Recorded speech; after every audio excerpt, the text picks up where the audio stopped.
Hey everyone, welcome back to the channel. Today, we're diving headfirst into a rescue mission that was, hands down, the most nail-biting one we've ever faced. We're talking about an excavator, a massive piece of machinery that decided to take an unexpected swim in a canal.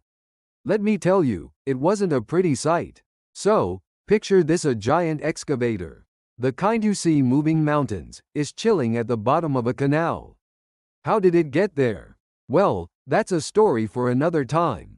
The important thing is, it was stuck, and we were the ones called in to get it out. This wasn't just any rescue. It was a challenge that tested our skills, our nerves, and our sanity. The first thing we did was assess the situation. We had to figure out how deep it was, what the conditions were, and, most importantly, how we were going to pull this behemoth out of the water. We're talking about tons of steel submerged in murky water.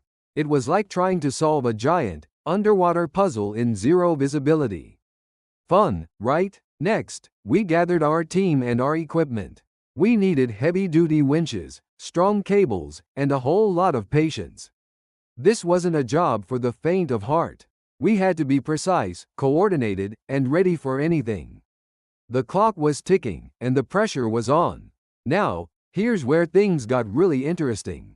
The canal wasn't just filled with water, it was filled with, well, let's just say a lot of stuff.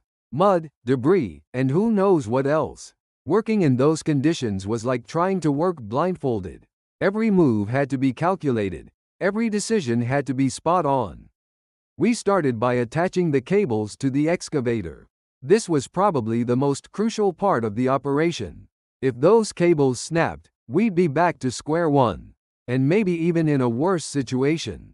We took our time, double-checked everything, and made sure we were ready to pull. Then came the moment of truth. We started the winches, slowly, carefully, pulling the excavator inch by inch.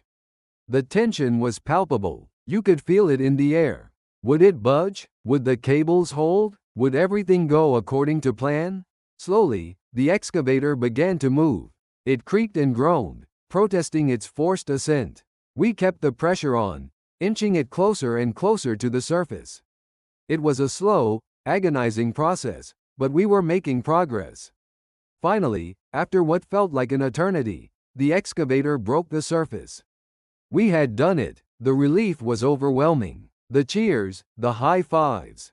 The sheer joy of knowing we had succeeded was an unforgettable experience. But our job wasn't over yet. We still had to get the excavator back on solid ground and assess the damage. It wasn't pretty. The water had taken its toll, but the important thing was, we had rescued it. We had faced our most dangerous rescue yet, and we had come out on top. So, what did we learn from this crazy adventure? Well, teamwork makes the dream work. Patience is a virtue, and always double-check your equipment. But most importantly, we learned that we can overcome any challenge if we work together and never give up. Thanks for watching, and we'll see you in the next video. Don't forget to like and subscribe.